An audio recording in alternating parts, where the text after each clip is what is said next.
Today's daf we're going to be learning is Bava Metzia daf Gimel. This is the daf for Shabbat. We're going to get started with a quick review of the end of yesterday's daf.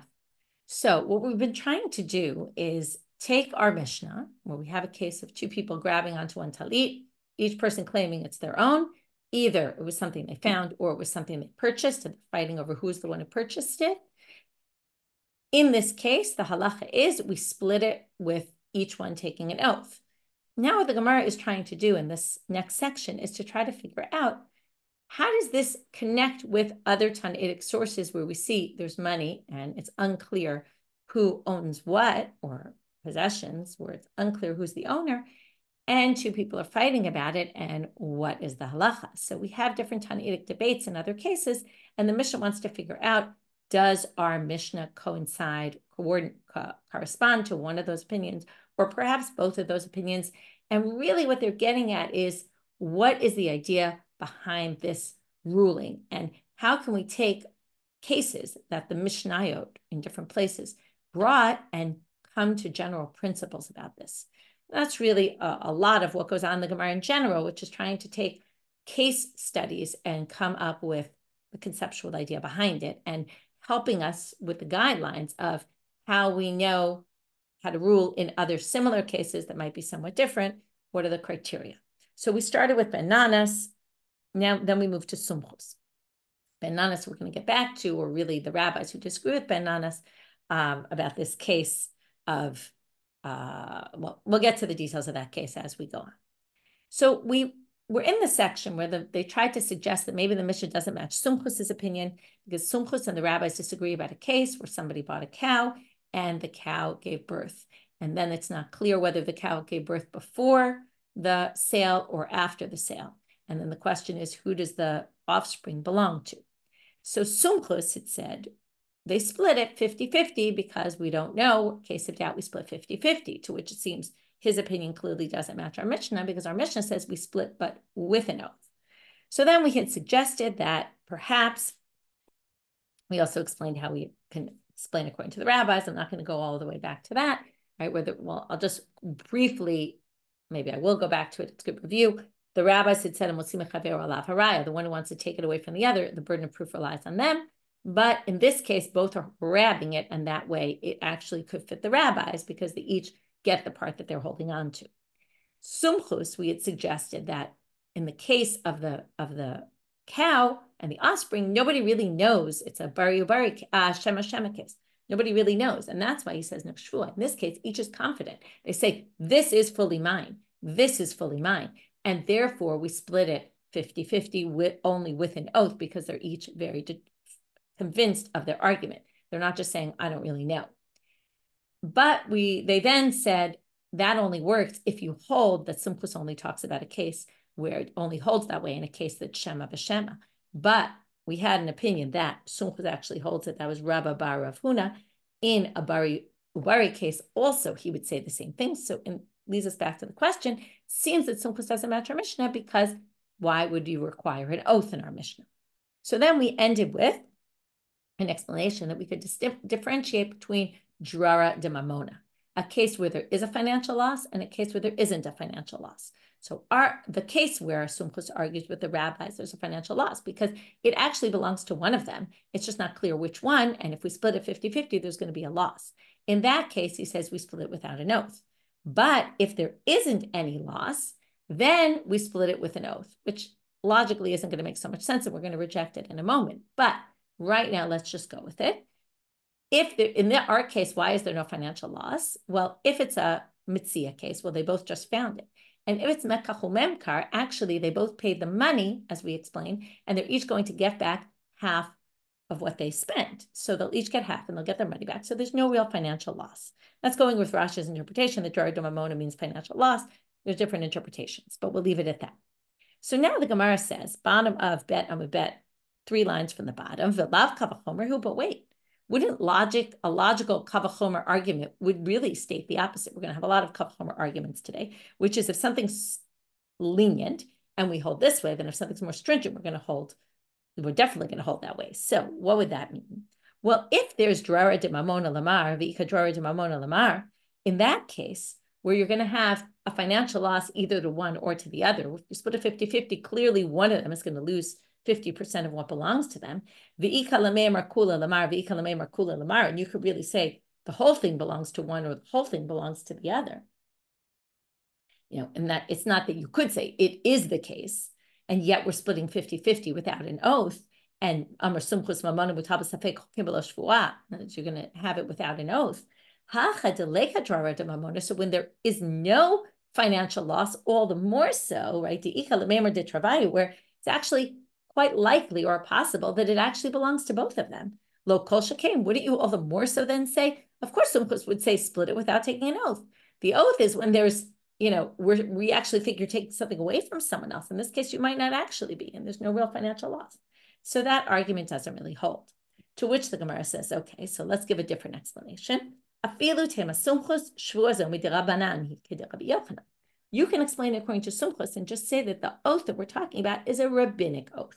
As Rabbi Yochanan says, meaning, really, Sumchus thinks, by Torah law, you would just split it 50-50. But in our case, there's a unique reason to require an oath. And what is that? Well, the Amar Rabbi Yochanan, as Rabbi Yochanan says, Shvuazo takanat chachamim. So first, that already corroborates what we just suggested, which is Rabbi Yochanan thinks that it's all rabbinic.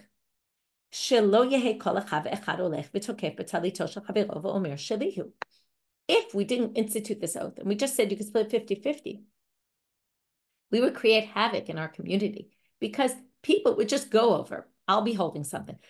They'll grab half of it. And then the law is, well, if you're grabbing half, you can just say, oh, you split it 50-50. You don't have to take any oath, no nothing.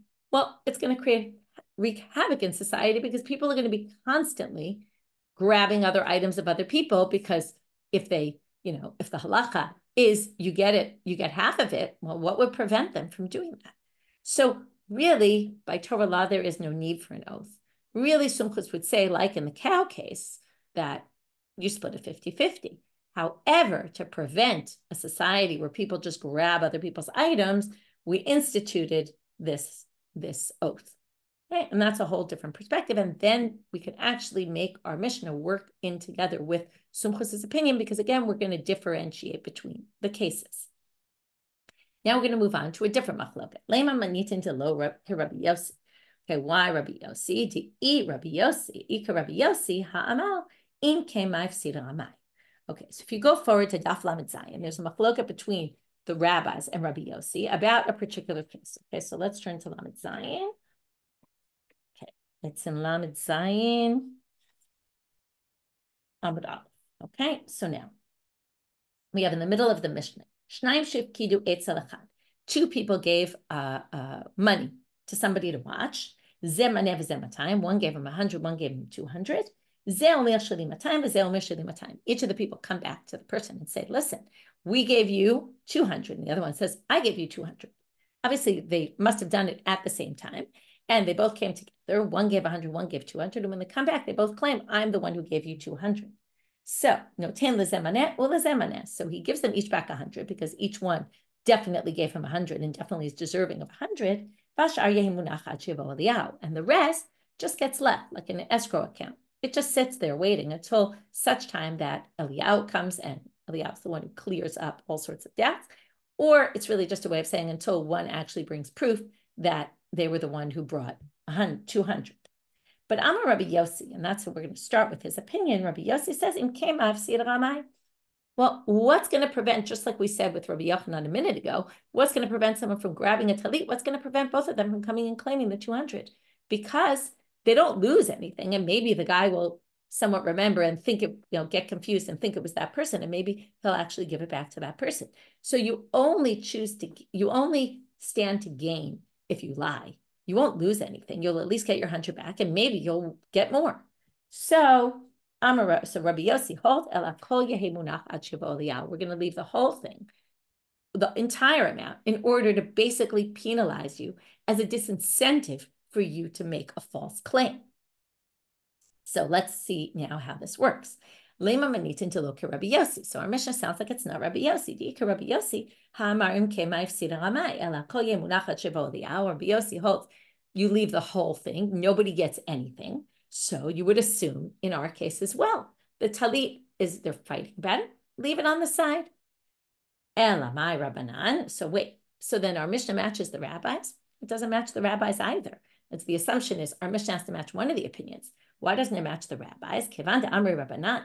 Hashari Emunach Ad Shivo Liao. Hanami Kishar Dami Desfekahu. Well, the rabbi said the part that was in doubt, everyone gets 100 because they definitely gave the person 100 to watch, but the other 100 gets left. Now, if you hold that the money, rabbis hold the money in doubt, gets left to wait. Wait until there's further proof. So the same thing by us. In our case, let's apply it to our case. The entire talit, haima, right? So the entire talit, hanami kish ardami. The entire talit is like that 100 that they're arguing about. And it's all specific. So even according to the rabbis, the whole thing should be left. So now they're going to say, well, we could still explain it better according to the rabbis. So haimai, so who does it go by? If you're going to say like the rabbis, it works out. Because hatam devadai haimana dechad minayuhu amre rabbanim yehemunachat shivo aliyah. When it's clear that the maneh, 100 that we're arguing about, is clearly one and not the other, clearly belongs. We know one gave 100 and one gave 200. So the 100 that's in doubt, 100% belongs to one of them. We just don't know which one. And therefore, we're going to say, leave it.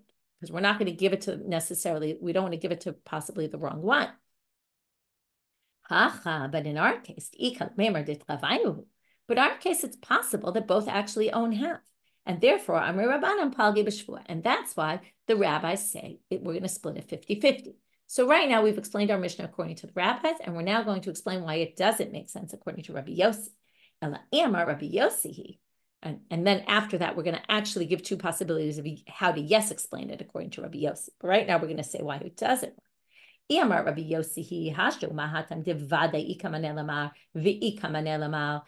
the case where it's clearly each one is supposed to get 100 back,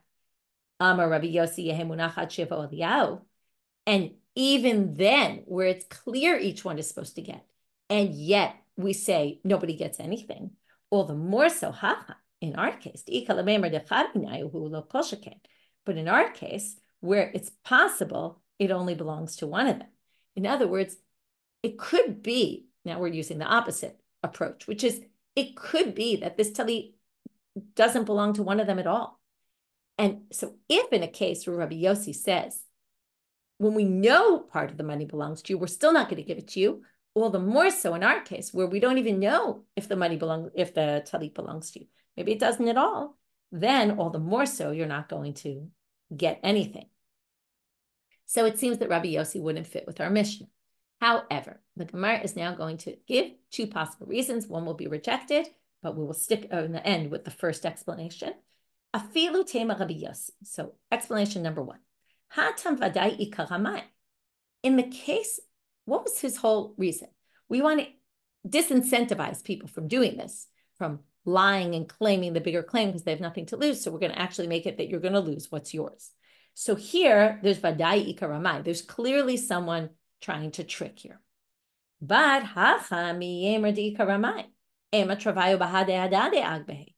wait, maybe here, it's very possible there's no one lying. It could be each one picked up half of it. And therefore, since there's no one necessarily lying, there's no reason to create this disincentive clause and make all the money just sit there. So when we have a definitive cheater, liar, we know there's a liar, we're going to leave the whole thing to disincentivize this kind of thing from happening. But when we don't know if anyone's necessarily lying, we're not going to do that. We're not going to leave them both high and dry. Inami, or alternatively, you could say, Hatam kanisle Rabbi Yossi leramai kehecha delode. You could also say that what's Rabbi Yossi's whole purpose? He wants to penalize you so that you will admit the truth. Because if you see that you're going to lose what you started with, you're going to fess up. Right? It's a little bit like the Shlomo HaMelech story, right? Where he wanted to split the baby, and that basically caused the woman to come forward. It's not the same thing, but it's the method is different. But the idea that we want to create a situation where you have a lot to lose, and therefore you'll come forward and admit. But what loss is there if you come forward and admit? In other words, basically, this wasn't anything that you're going to lose because it wasn't yours to begin with. You just found it on the street. However, you might remember that we said there's two possible cases. One is where you found it on the street, and the Mishna also is referring to a case where you purchased something. So tinach Metzia, this answer would work if it's just a case of a lost item you found on the street.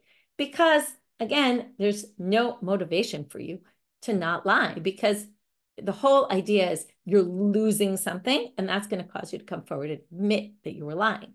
But in the case of Metzia, you didn't lose anything. It wasn't yours to begin with. But if we say by you each gave money for this item, that's how we explain the case. And then when we split it 50-50 and everyone takes an oath, everybody gets half their money back and half the item. So, okay. But if we would say, we're going to just leave it, like Rabbi Yossi, if we assume Rabbi Yossi would keep consistent with his approach in this case, it actually would make sense to say the same thing would apply, and then Rabbi Yossi wouldn't match our Mishna, because in this case, if we say we're going to leave the object staying, we're going to leave everybody, the seller with the money. Nobody's going to get their money back. Then by doing that, you actually would incentivize people to come forth and admit, oh, I'm lying, because you really want to get your money back at least. So therefore, that can't be a way to explain that Rabbi Yossi works with our Mishnah because of that distinction, because it would actually make more sense that Rabbi Yossi would disagree with our Tana and would say the same thing in the case where it was a purchase. So we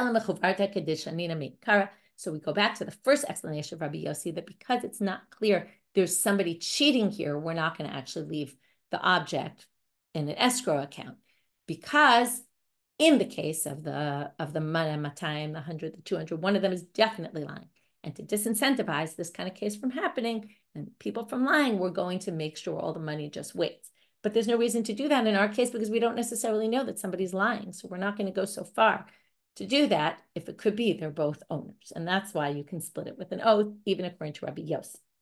Now we're going to ask a question about this, about Rabbi Yossi, Rabbi's machloket, bein l'Rabbanan, bein l'Rabbi Yossi. There's something that doesn't jive. We're going to ask a side question now.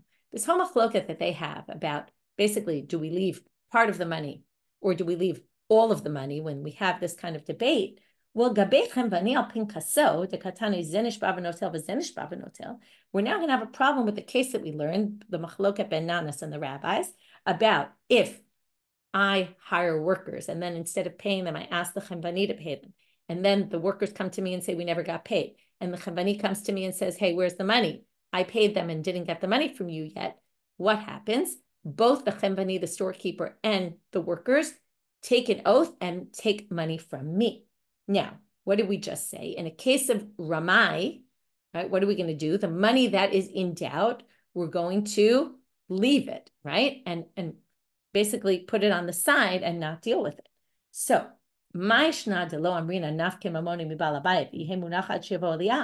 why is it different here that we don't say, even the rabbis, the money that's in doubt ends up getting left there? So both the rabbis and Rabbi Yossi would think that we leave the money on the side. So why wouldn't we say in this case, take the money from the owner, but right, in this case, the owner has to pay double. He has to pay this amount to the chembani and the amount to the workers. But theoretically, we should just say, look, all he owed was X amount. It's just maybe to the chembani, maybe to the store owner, maybe to the workers. So we should just take the money from the balabaya, put it in an escrow account, and it will be left there until Eliyahu comes again, till we work out who really is owed. And again, going back to the criteria we said before, that case is a case where clearly someone is lying. So Amre, they answer, he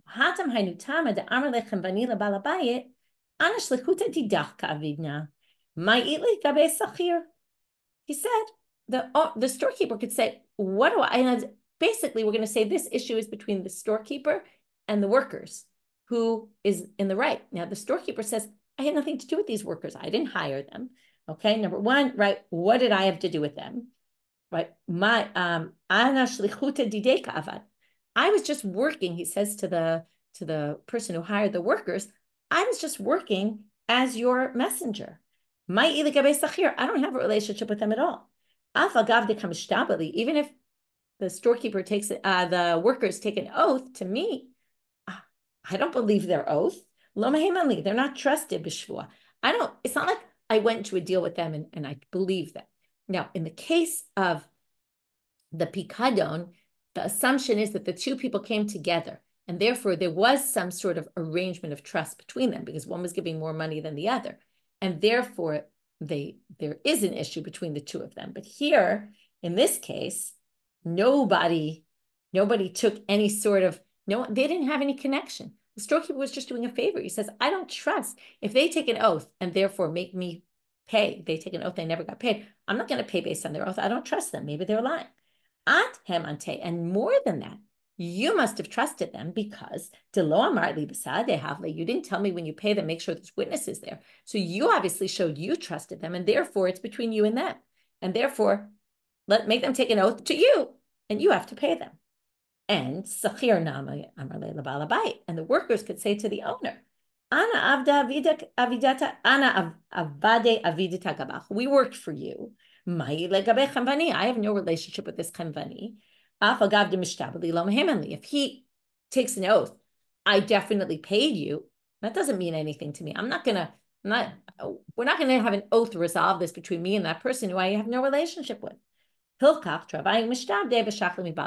Therefore, my issue is with you directly, with the owner. So the workers say, we'll take an oath to you and then you'll have to pay us. And that's why in that case, since those two people had nothing to do with each other, the storekeeper and the workers, and each one, their deal was with the original owner, so they take it up with him, and each one kind of comes with a separate claim to them with an oath, even though in the end, remember, Ben Nana says one of them is definitely lying, and therefore we don't accept this, but the rabbis think each one can take an oath and pay, and that doesn't raise a question against Rabbi Yossi and the rabbis, because that was a different case. Now, so we basically, as a review of this section, we'll review now and not at the end of the daf. Usually I do a summary at the end of the daf of everything we saw on the page, but we'll do it in the midpoint today. What we've been trying to do since the middle of Amud Bet yesterday is to try to figure out, does our Mishnah correspond to these other tannatic opinions? Can we work it out? Can we differentiate between the cases and then say, even though the law is different in each case, they would actually agree in our case that the law would be splitting it with an oath. And with that, we kind of establish what exactly the purpose of the oath is, okay? And why we do it with an oath, depending on, which interpretation, we came up with different explanations. What makes this case unique? Why it is, right? Is it just a shvua midirabanan, just to prevent people from grabbing other people's items? Is it because there's no cheater there, and that's why we don't do something else, like leave the money in an escrow account? Okay, so we had a bunch of different explanations to try to understand, could we explain our Mishnah like other tannatic sources that seem to give other rulings in different cases? Can we say this is a different case? And for the most part, we were able to do that. Tane Rabbi Chiya. Now comes the second part of today's shiur, which we're not going to actually even finish today because it continues on to the following daf. Rabbi Chiya brings a bright. You come to me and say, you owe me 100 zuzim. Okay? Maybe you lent me money, something like that. And I say, I have nothing of yours. I don't know what you're talking about. Okay, either I paid you back or, there was no loan, nothing. But then, witnesses come and say, I owe you 50. So now this is similar to, and that's what we're going to talk about. It's like a modeh bemiktzat. Modeh bemiktzat, you might remember if you would learn Bava Kama. We learned in Bava Kama. It's basically a case where you come and say you owe me 100, and I say, what do you mean? I only owe you 50, or any part of that 100. And then I have to pay the 50, obviously, because I admit to it. And then the other half, I have to take an oath about. If I'm not willing to take an oath, I actually have to pay the whole thing. And we'll see later that that's because we assume I'm lying when I say that. And we'll get to why that is. So now the question is, what if witnesses talk about 50? So obviously the 50 I have to pay because witnesses came and said I owed 50. What about the other 50? Normally we say, the burden of proof is on you to prove that I owe you the money. But if we say modeh bemiktzat, you have to take an oath to get exempt, to exempt you from paying, I would have to take an oath to exempt me from paying the extra 50. Rabbi Chiya is going to say the same thing with witnesses. Okay, that's what he says right now. There's no way that an admission of mine would be stronger than witnesses based on the kavachomer argument. What this kal vachomer argument is not yet clear, and it's in fact not going to be clear even by the end of today, but we're going to attempt a bunch of attempts to understand that. But first, we have some other things to do. First, he's going to prove what he says from our Mishna. Tana tuna. Tana tuna means we can find a proof for this from a tannatic source. In our case, it's our Mishna. And this is why Rabbi Chiya's statement is brought here, because it's going to use as our Mishna as a proof. Lots of times, the Gemara starts off with relating directly to the Mishnah, and sometimes they bring some other sugya, which eventually connects back to our Mishnah. So here they're going to bring a proof from our Mishnah for that halacha. It said, well, since each one is holding it, now there were no witnesses in our case, but what does Rabbi Chiya say? Since each one is holding half the talit, this is as if there's witnesses, because what more proof do you have than you holding it? Everyone can see you're holding half. That seems to prove, as if there were witnesses, that you own half. And what does it say there? So again, that basically proves that when I say the whole thing is mine and you're holding half, that's basically saying there's witnesses that say that that half is not mine. And what do we say? How do I get to keep my own half and not have to return my half to you? Well, katani yishava. Okay, so basically, in the case where there's witnesses showing I have half, but not the whole thing that I'm claiming, I basically have to take an oath to keep that half in my hands. So that's very similar to what we were just saying. So now they want to go back to the statement Rabbi Chiya. So that was a proof from our Mishna, that a case where there's witnesses, we require an oath. Okay, so now, so now the first question is not what is the kal vachomer, but why do you even need a kal vachomer?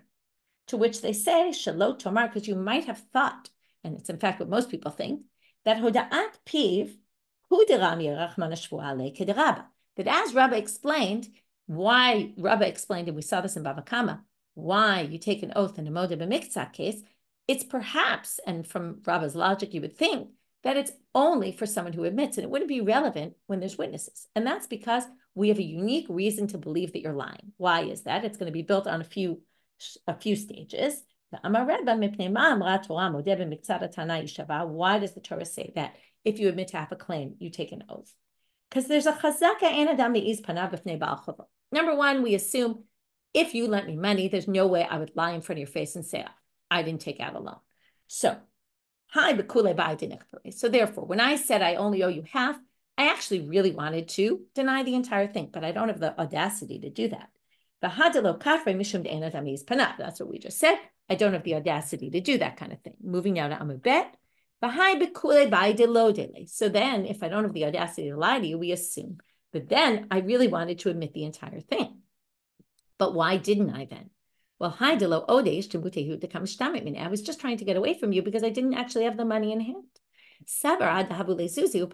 said, look, when I get the money, I'll pay you back. Right now, I don't have it. And that's why I just, instead of saying, listen, I don't have all the money, I'm too embarrassed to say that. So what do? I say, oh, I only owe you half. And then when I get the other money, I'll say, oh, by the way, I still owe you the rest of it. And therefore, there's reason to suspect that I'm actually lying because I probably really wanted to deny the whole thing, but I didn't have the chutzpah to do that, the audacity to do that. And therefore, I actually admitted half, but I must be lying about the other half just to push off the loan. But and the rabbi said, therefore, you have to take an oath so that we get you to admit that you really owe the whole thing because we have strong reason to believe that I'm lying here. But you would say that is only in the case of modeh, when I come forward and admit. But when witnesses come, there is no such thing because I actually denied the whole claim. And what did we say? We assume I wouldn't deny the whole claim unless it was true because I wouldn't have the audacity to do that. So therefore, there's reason to believe I'm actually telling the truth. Now, we don't believe me on the whole claim because you did say I owe 50%. But therefore, what about the other 50 that I denied? Perhaps I'm telling the truth. So, because I believe I'd tell the truth because I actually denied the whole thing, and there's no way I would do that unless it was really true. Now, it's a little tricky, obviously, and that's why Rabbi Chiya thinks that you will also need a shvuat modeh bemiktzat in this case, but there was reason to think that maybe you wouldn't, because in the Eidim case, again, maybe I really am telling the truth about the other half, and maybe I don't need to take an oath about it. Kamash malan kal v'chomer. That's why he had to teach us a kal v'chomer.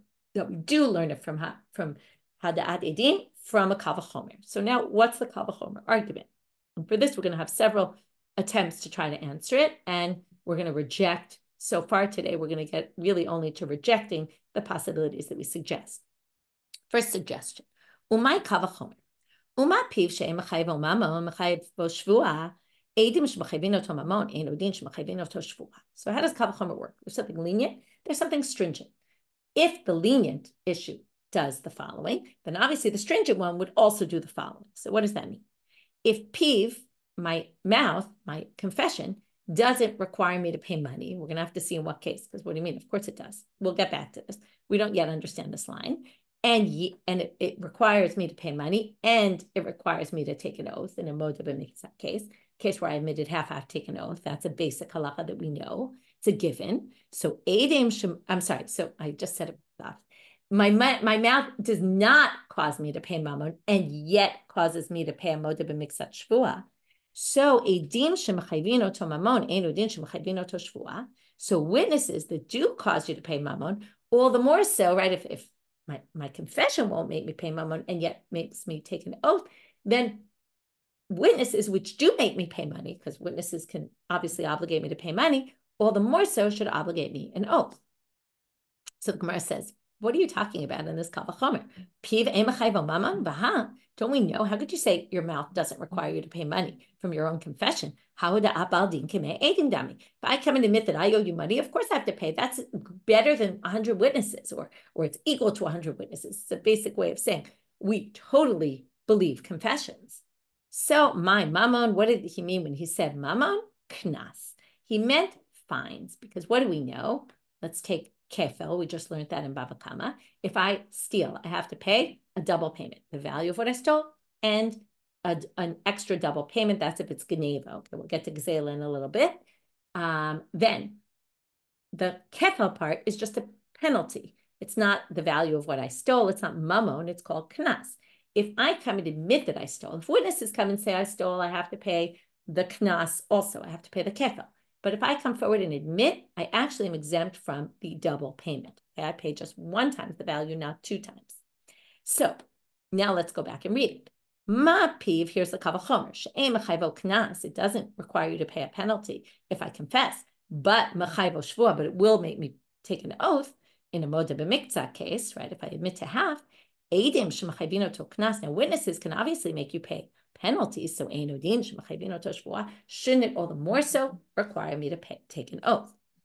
That's the kal v'chomer. However, in any kal v'chomer argument, there's something lenient and something stringent. And if the lenient issue, which is in our case, the pet, because it doesn't require you to pay a knas, it exempts you from this penalty, and yet it requires a shvua, all the more so in the more stringent case. But if we can prove that the mouth has a stringency in it, then we can say that's the reason why you have to take an oath, and it's not relevant to learn from there to some other stringent case, because this has its own stringencies to it. So the original assumption is more lenient because you don't pay knas. But now the Gemara is going to try to reject this kal v'chomer in a number of different ways by showing that a peh, your mouth, your confession, is actually more strict in certain ways than witnesses. So each time they try to reject it by saying that, they're actually going to reject the rejection. Okay, they're going to knock it out. We're going to have 4 attempts. The first 3 are going to be knocked out. The last one is actually going to remain. Okay, so let's see. And then once the 4th one remains, that's basically a rejection of the kal v'chomer, because in the end, we are going to prove that there's something more stringent, strict about a confession that's not true for witnesses, which means we don't have kal v'chomer in this way. And then we'll have to try a different kal v'chomer that will also reject. So that's the structure for the rest of this stuff. Okay, so now they're going to say, ma piv she'em mechayvo sorry, wrong spot. Ma lepiv she'kem mechayvo korban. What about your admission, which does require you to pay it to do a sacrifice? What does this mean? If I ate chalev, okay, chalev is forbidden fats. I'm going to use that example because that's the one the Gemara is going to bring. And I ate it unwittingly, and I come forward and I admit it, I have to bring a sacrifice. Now, normally the pasuk there about a sacrifice, korban chatat, number one, it's only brought if I did it not realizing was chaylev, and I only found out later. And it says in the pasuk, hoda alav chatato. In other words, I figured out that I did it, and I come forward and I admit it. So when I find out, that's when I have to bring a korban chatat. So, and we're going to learn here, and not that other people told me about it, meaning not that there were witnesses who basically come and say, hey, you unwittingly ate this korban, this chaylev, which it requires you the chatat, meaning you won't be obligated in that case. And that's going to be obviously somewhere where we see confession requires you a korban, but not if witnesses told you did it. So that's what we're going to see right now. So piv is mechayvo korban, and tomar be'edim she'ein mechayvin oto korban. Okay, but witnesses are not obligating you. And that's because if you look in Rashi, as I said before, if witnesses come and say, like I say, I didn't eat chaylev, and the witnesses come and say, you did, I don't have to bring it because it says, oh, hodai lav, or it was known to him, and not that other people came and told the person. The person has to come up with it on their own, okay, which means also they confess it, not that witnesses came and said so. So that seems to be a stringency that exists specifically by confession. So that means it's strict, stringent, and it's not lenient. And then we can't make a kavachomer from it to witnesses. To which they say halakhic. That's not really difficult because, and then we're going to reinstate the kavachomer because you can say that Rabbi Chiya, who brought this kavachomer in the first place, ki Rabbi Meir Svirle, there's actually two different opinions about this chatat. And whether witnesses can require you to bring a chatat. In fact, Rabbi Meir says they can. In which case, we don't have a way to say that your confession is stronger than witnesses because it's the same in this case. Why? Okay, we're going to have a kavachomer within this kavachomer argument. So Rabbi Meir says, witnesses, of course, can obligate you a korban because it's a kavachomer. Ditznan, and now we're going to see it inside. Amar lo shnayim achalta chaylev v'hu omer lo achalti. Two people come and say you ate chaylev, and I say I did. Okay, they say about me, and I say I did not. Rabbi Meir mechayev. Rabbi Meir says you're obligated a korban because we have two witnesses that say that you unwittingly, again, it would have to be unwitting, you unwittingly ate a piece of chaylev. Okay, now you might say, how do they know whether it was unwitting or not? We'll get back to that. V'chachamim potri, and the rabbis say no way. To which Rabbi Meir comes up with his kavachomer argument to why he holds the way he holds. If two witnesses can cause you to get the death penalty, then obviously lo yavi'u lidei korban hakal. Of course, two witnesses can obligate you in a sacrifice, and that's his kavachomer argument, which gets him his opinion, which means that must be who Rabbi Chiya was holding by, who thinks that peh is more lenient than witnesses, and we can't knock out the kavachomer by saying, what do you mean? Peh is the stringency, it obligates you a korban when witnesses don't, because witnesses also obligate you a korban. But Amrulo, the rabbis say, and this is just to give you the counter argument, but we don't really need it for our purposes because we already have Rabbi Meir, and we can say Rabbi Chiya holds by Rabbi Meir and reinstate the kavachomer. The rabbi said to him, what do you mean? There's no way that witnesses, that we're going to use that kavachomer you just said about the shnayim can give him the death penalty, and therefore obviously the korban, because ma'im yirtzeh lomar mezid hayiti yipatel. You can't say that these witnesses can obligate you to bring a korban chatat. And this is what I kind of said before, which is they don't really know what's going on in your head. And not only more than that, you could say that you could have said, instead of saying, I didn't eat the chaylev, you could have had a better lie. You could have said, mezid hayiti, and you would have been exempt. If you wanted to get out of it, you could have said, what do you mean? You claim I ate it. Yeah, but I ate it and I was intentional about it. When you intentionally eat chaylev, you actually don't bring a korban chatat. It's only to atone for sins you did not realizing that you were doing them. So therefore, the rabbis disagree. Okay. So now that basically was a way to reinstate the kavachomer and say, obviously, peh is, in some ways the same as witnesses, and in other ways also more lenient than witnesses. And that's because the peh, the confession, doesn't require you to pay a knas. We're back to that. And therefore, if it requires you an oath, obviously witnesses will require you an oath in a case where they testified to part. Now we're going to try other ways to reject it. But wait. But if I confess in a gezela case, if I stole in a way that was in front of your face, I don't pay kefel in that case. And if I come forward and admit, I just pay the value of the object I stole. And if I also admit, if they find me guilty, I pay the value. If I come and admit without witnesses, I bring a korban asham, a guilt offering, and I have to add an extra fifth. So that's for my own atonement purposes. So now they say, look, Your own confession requires you an asham, but not witnesses. If witnesses come, you don't pay the asham.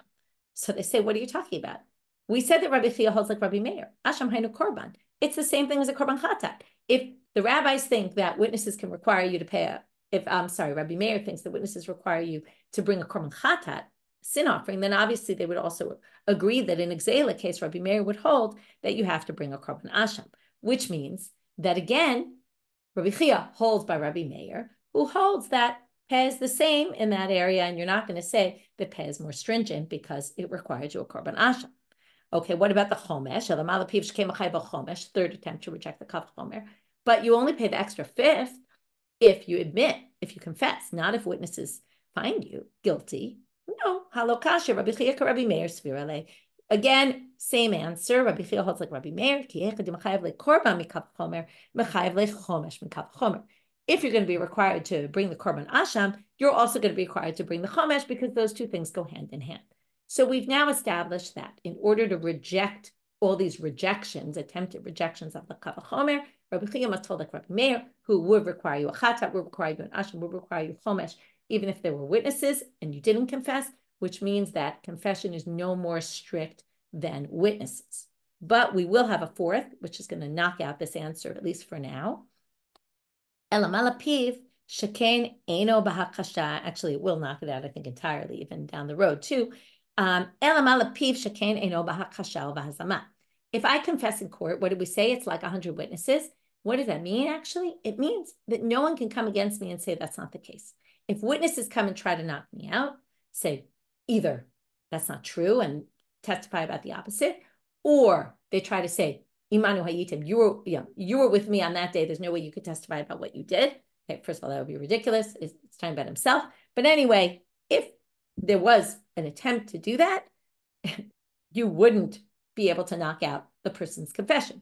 Their confession stands against any other attempts to knock it down, which means that confessions are very strong.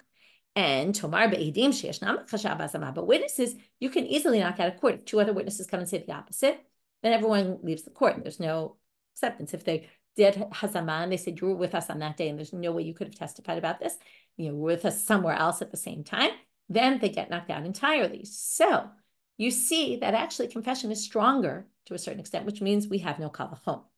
So we're going to have to try a different kavachom. This we're also going to reject, at least for right now. And we'll see how the daf continues tomorrow. Ela atimi eid echad. We can learn it from one witness. Ma eid echad she'em machayvo mama machayvo shvua. One witness, if you claim I have something of yours in my house, and I say, no, I don't. And one witness comes and says, the object in my house is actually yours. If I don't want to give it back to you, I have to take an oath. If I don't take an oath, I actually have to give it back to you, even though one witness is not enough to actually generally require me to pay, but it is enough to require me to take an oath in order to exempt myself. If I don't take the oath, I'll have to pay it. So what do you see here? Ma eid echad she'em machayvo mamon. Eid echad is not enough to make me pay something, but is machayvo shvua, but does require me to take an oath if I want to keep this object in my property still. So witnesses who can make me pay, if they claim the item in my house is yours, obviously I'll have to pay if two witnesses come. So all the more so, they should obligate me to take this oath. But they say, wait a minute, the two oaths you're comparing are totally different oaths, and they're by nature very different. Okay, so how so? And with this, we'll end for today. What did the witness come? They talked about this 100 shekel that I have in my house that you claim is yours and I claim is mine. And they make me take an oath about that 100 shekel that the one witness testified about. But tomar be'edim, I'm now on the first line of tomorrow's daf, tomar be'edim sha'amasha kafal hu nishba. But with witnesses, what's our case? Modeh bemiktzat. The witnesses testified about 50 shekel that I owe. They didn't testify about the other 50.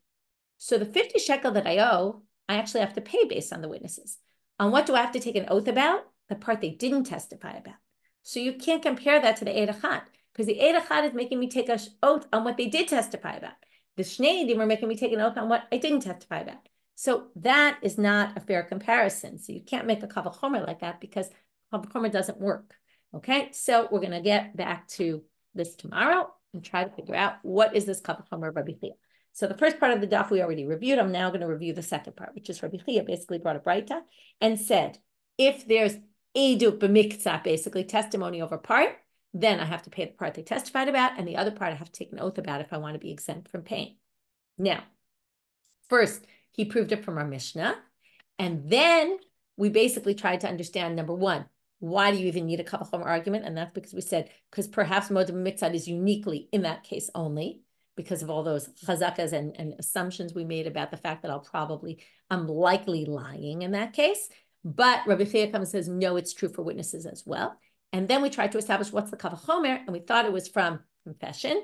We rejected that after 3 attempts to reject. We couldn't reject it for that, but the fourth one, we actually rejected it, which was the hakasha ba'azama. You can't knock it down, and that makes it very strong and not a lenient case. And then we tried to say, well, then maybe it's from eid echad, but that doesn't work because the eid echad requires the shvuah is requiring a shvuah on what they testified about. And the 2 eidim here are requiring you to take a shvuah on something you didn't testify about. It's not a fair comparison. With this, we will end here and pick up where we left off in tomorrow's daf. I will remind everybody that if you would like bookmarks, if you didn't get the bookmarks for Seder Nezikin that we sent out in the beginning of Bava Kama, you can order them for free on our website. On today's daf post, you can find a link to order them. And with that, you can order bookmarks and we'll send them to your house. The mail system is not the most reliable. It might take a little while, but we will mail them in about a week or so when we get everybody's orders in. Wishing everybody Shabbat Shalom and a Shavua Tov.